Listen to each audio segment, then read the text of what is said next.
I still remember the exact moment Hannah walked out of our apartment on Christmas Eve. Snow was falling outside, our tree was glowing, and her suitcase was already waiting by the door. She looked at me like she had been saying goodbye for months. Then she whispered, "Jason, I'm sorry," and left me with one unanswered question: why? 6 months earlier, I thought Hannah and I were the luckiest couple in the world. We had been together for 4 years, shared a tiny apartment in Chicago, and were saving for a house. She knew my coffee order, my worst habits, and every story I had never told anyone else. Hannah was the kind of woman who made ordinary days feel important. She left little notes inside my lunch bag and called me during her commute just to tell me something funny. I worked late at an architecture firm, while she managed a small bookstore downtown. Our lives weren't perfect, but they felt solid. That summer, I proposed during a weekend trip to Michigan. I had planned everything badly, because the restaurant reservation disappeared and it started raining halfway through dinner. Somehow, it became perfect anyway. Hannah cried when she saw the ring. She hugged me and said, "I was starting to wonder when you'd figure it out." For weeks afterward, we talked about our wedding, our future house, and what our lives would look like 5 years from then. Hannah wanted a Christmas wedding someday. I teased her about it because she loved everything sentimental. She laughed and said, "You'll thank me when you see how beautiful it is." Then October came, and something changed. It was small at first. Hannah started turning her phone face down whenever I entered the room. She stopped leaving it on the kitchen counter. One night, I asked if everything was okay. She smiled too quickly and said, "Of course. Why wouldn't it be?"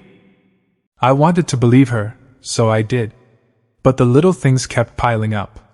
She began coming home later, sometimes smelling like expensive perfume I had never smelled on her before.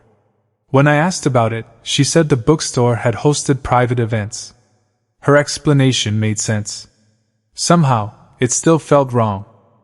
One evening, I found her standing by the bedroom window, crying quietly. When she noticed me, she wiped her face and turned away. I asked what happened.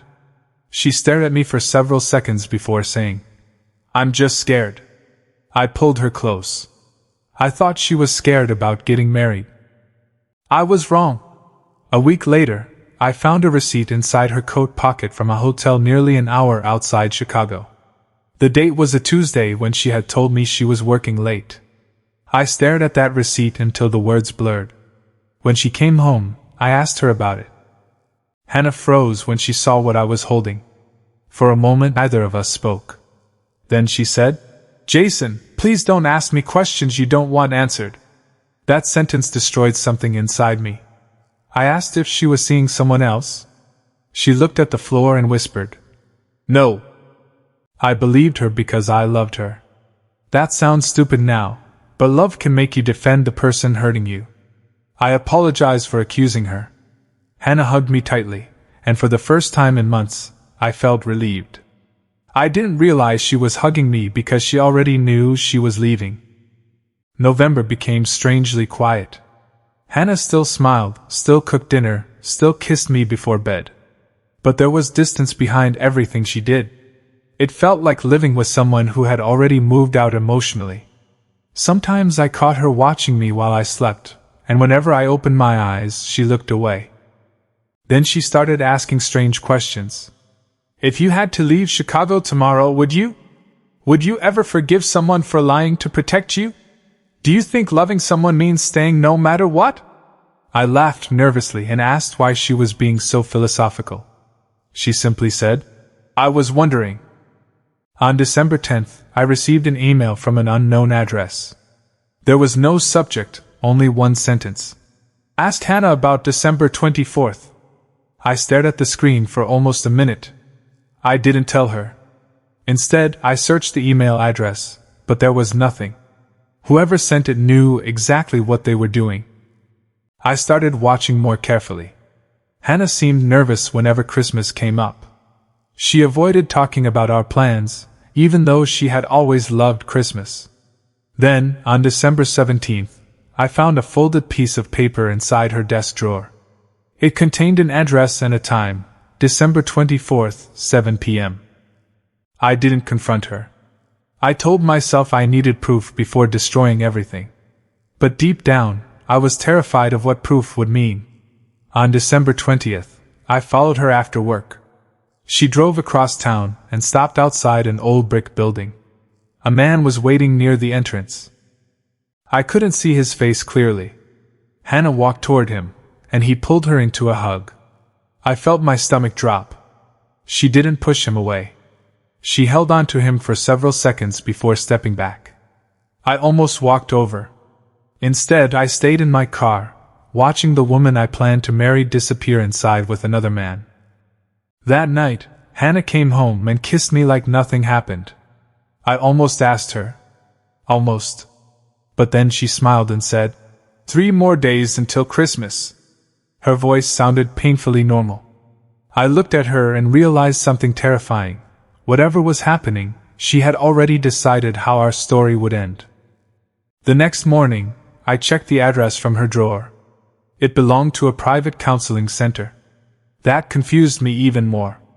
Why would Hannah secretly visit a counseling center with a man? I searched the man's description online and found nothing. Then I noticed the building's name, St. Vincent Family Services. For the first time, another possibility entered my mind. Maybe Hannah wasn't cheating. Maybe she was hiding something much worse. I spent the entire day imagining disasters, illness, debt, family problems, some secret I couldn't possibly understand. That night, she sat beside me on the couch and held my hand without saying a word. "Jason," she finally said, "if I ever hurt you, I need you to know I never stopped loving you." I stared at her. "Why are you talking like you're leaving?" Her eyes filled with tears. She shook her head and whispered, "I'm not leaving." But she couldn't look me in the eyes. Christmas Eve arrived. I woke up expecting excitement, but the apartment felt strangely empty. Hannah had already been awake. She was sitting beside the Christmas tree, holding a small envelope. When she saw me, she smiled sadly. "I need you to open this tonight," she said, "but only after I leave." I thought she was joking. She wasn't. Around 6:30, Hannah disappeared into our bedroom. When she came out, she was wearing the red coat I loved. Her suitcase was beside her. I asked what was happening. She looked at me with tears running down her face and said, "I'm sorry, Jason. I have to go." I stepped between her and the door. "Go where?" I asked. She wouldn't answer. "Is there someone else?" I demanded. She shook her head. "Then tell me the truth," I shouted. She flinched, and immediately I regretted raising my voice. She picked up her suitcase and whispered, "You'll understand when you open the envelope." Then she walked out. I stood there listening to the elevator doors close. I didn't chase her. I couldn't. I was too shocked to move. Outside, snow covered the sidewalk, swallowing her footprints almost immediately. I sat beside our Christmas tree and stared at the envelope for nearly 10 minutes before opening it. Inside was a photograph. It showed Hannah standing beside the same man I'd seen at the counseling center. But there was something else in the picture, a little girl standing between them. On the back, Hannah had written 3 words. "Her name is Lily." My hands started shaking before I even understood why. The letter underneath was 6 pages long. Hannah explained that Lily was her daughter. She had been born before Hannah met me, and Hannah had placed her with a temporary guardian after a devastating family situation. The man in the photograph was Lily's father. He had recently returned after years away and wanted custody. But that wasn't the worst part. Hannah wrote that Lily had been seriously neglected by the guardian caring for her. Hannah had spent months fighting to get her daughter somewhere safe. The counseling center wasn't about an affair. It was where Hannah and Lily had been meeting with social workers and family counselors. I read the next page twice. Hannah had discovered that Lily might be taken away again unless she could prove she had a stable home. But there was a problem. My name was not supposed to be involved yet. Hannah had been afraid that if I became legally connected to the situation, My career and future could be dragged into the custody battle. Then I reached the sentence that broke me. I left because I couldn't ask you to choose a child you didn't know existed. I dropped the letter onto the floor. Suddenly every strange question made sense. Every late night. Every tear. Every time she looked at me like she was memorizing my face. I called her immediately. She didn't answer. I called again. Nothing. Finally, I received a text from an unknown number. It said, "She's at the hospital with Lily." My heart stopped. I grabbed my coat and drove through the snow without knowing whether Hannah wanted me there. When I arrived, I found Hannah sitting beside a hospital bed. Lily was asleep beneath a blanket, small and pale, with an M4 in her arm. Hannah looked up and froze. "Jason, what are you doing here?" I held up the letter. "You don't get to decide alone whether I stay." Hannah started crying. "You don't understand what this could cost you." I pulled a chair beside her. "Maybe I don't. But you should have trusted me enough to let me decide." She looked toward Lily, then back at me. "I was afraid you'd look at her and see a mistake." I looked at that little girl sleeping peacefully. Then I looked at Hannah. "She's not a mistake," I said. "She's your daughter. And if you love her, then she's part of the truth you should have given me." Hannah covered her face with both hands. For the first time that night, either of us pretended everything was okay. The custody case lasted months. There were interviews, court hearings, paperwork, and more difficult conversations than I ever imagined having. I didn't become Lily's father overnight. I didn't even know if Hannah and I would survive what had happened. But I stayed. Not because I had forgotten the betrayal, but because leaving felt like repeating it. Lily eventually came home with Hannah. The first night, she sat at our kitchen table eating cereal while Hannah unpacked boxes. I watched them together and realized our old life was gone. But something new was beginning. It wasn't the perfect future I'd planned. Somehow, it felt more honest. Hannah and I didn't magically become happy again.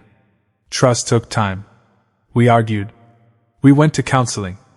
There were nights when I wondered whether loving someone was enough after they had hidden an entire part of their life from you. Eventually, I learned that forgiveness doesn't mean pretending nothing happened. It means choosing what happens next. A year later, Christmas Eve came again. This time, Hannah didn't leave. Lily helped me decorate the tree while Hannah cooked dinner in the kitchen. At midnight, Lily fell asleep on the couch between us. Hannah reached for my hand and whispered, "Thank you for staying." I squeezed her hand and said, "Thank you for finally letting me choose." Sometimes I still think about that first Christmas Eve, the suitcase, the snow, the unanswered questions. I used to believe Hannah left because she stopped loving me. Now I understand something different. She left because fear convinced her that love wasn't strong enough to survive the truth. She was wrong. The truth nearly broke us, but hiding it almost did. If there's one thing that story taught me, it's this: never make a permanent decision for someone you love without giving them the truth first. Hannah thought she was protecting me. Instead, she took away my choice.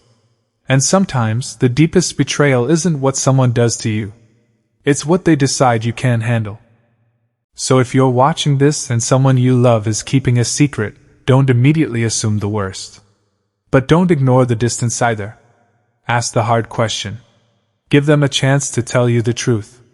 Because sometimes the answer will destroy the life you knew, and sometimes it will reveal the life you were meant to build.